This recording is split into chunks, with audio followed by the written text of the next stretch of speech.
An appreciation for the stage, Ruby, she'd say. More recently, though, it was Stephen Bailey developed an appreciation for. You tried to brush the flour off your apron as you went up to his table and wipe a smear of gravy from your cheek.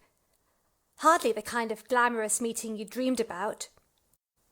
What could happen next in Ruby's story? As we could just hear there, it's very atmospheric. It's very entertaining as well, and it's also surprising. I don't want to give the ending away, but what was your intention in telling the story? I wrote it because I wanted to look at the story from her perspective.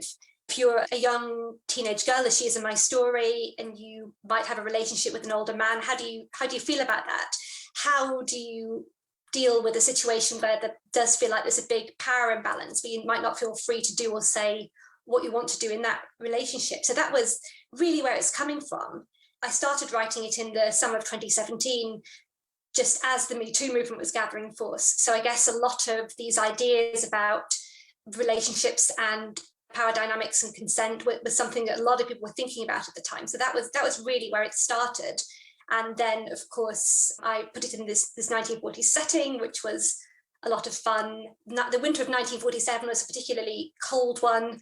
So in my story, London itself is the wood that the Red Riding Hood character finds herself in. It's a place of potential dangers and how people navigate that. And you also starred in it. What was that like?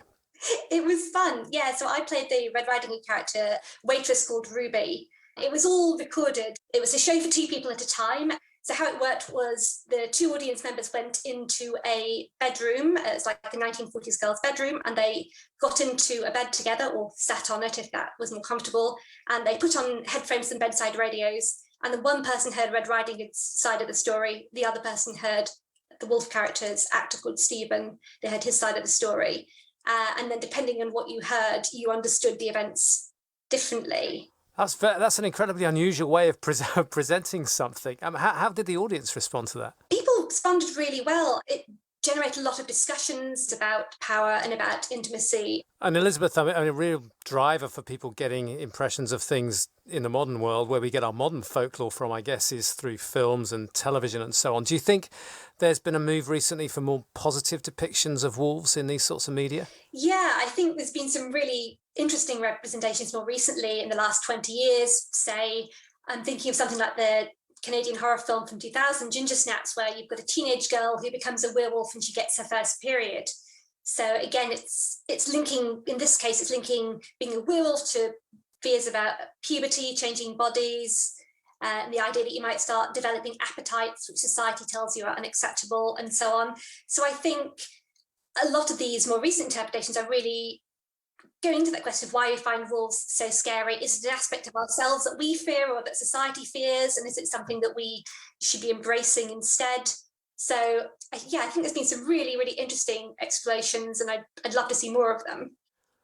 Now, we've heard a lot about how wolves have been seen and are seen, but I guess the question that I want to finish with to both of you is, how should wolves be seen? And I'm going to ask that to Julia first. They should be seen as real wolves. When we go out to the forest, we bring with us all this imagination, because I think that we will never delete this imaginary wolf from our traditions and from our culture. But we have to recognize that there is this imaginary wolf, and then there is the real wolf, which is the one that is out there in the forest and we have to deal with. And Elizabeth, the same question to you. How should wolves be seen? In terms of wolves in folk tales and folk traditions, if the big bad wolf is a predator, I'm not sure that that character should be rehabilitated, but there can be more stories talking about different ways to defeat it. I think it would be interesting to see more female werewolf stories. So in Ginger Snaps, we've got the character Ginger dying at the end of the story. So what about a story where she lives and reconciles herself with the wolfy appetite? It'd be interesting to see that in a film as well. Thank you both for that very interesting dive into the world of the real and the imaginary wolf. You've been listening to Tooth and Claw with Elizabeth Durnley and Julia Bombieri. I'm Adam Hart, and the producer was Geraldine Fitzgerald. And if you'd like to catch up on other episodes in the series, go to bbcworldservice.com/discovery.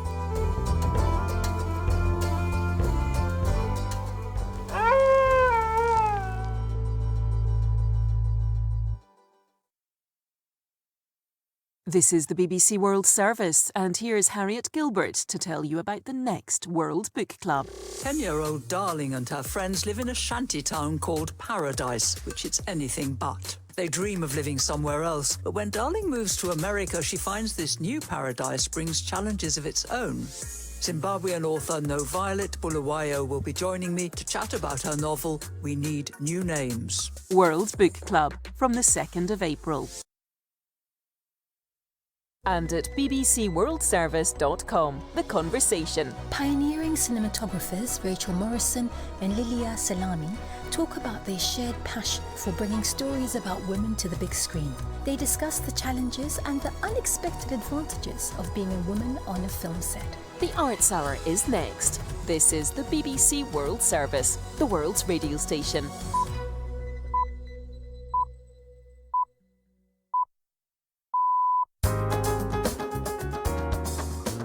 Coming up on the Arts Hour with me, Nikki Beattie, two literary giants.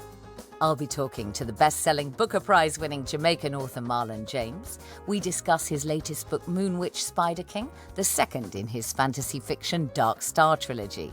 It's so incorrect when people look at the oral tradition as primitive. A huge part of listening to stories is you have to be clever, and you have to realize when a storyteller is tricking you. We hear from double Booker Prize-winning Canadian novelist Margaret Atwood, who reveals her feelings about women being too polite. In your emails, you always have to begin, I hope you're well. Mm-hmm. And these are manners. And I've tended not to be like that, at which point people think I'm a powerful, evil old witch. All that and more coming up on the Arts Hour.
it.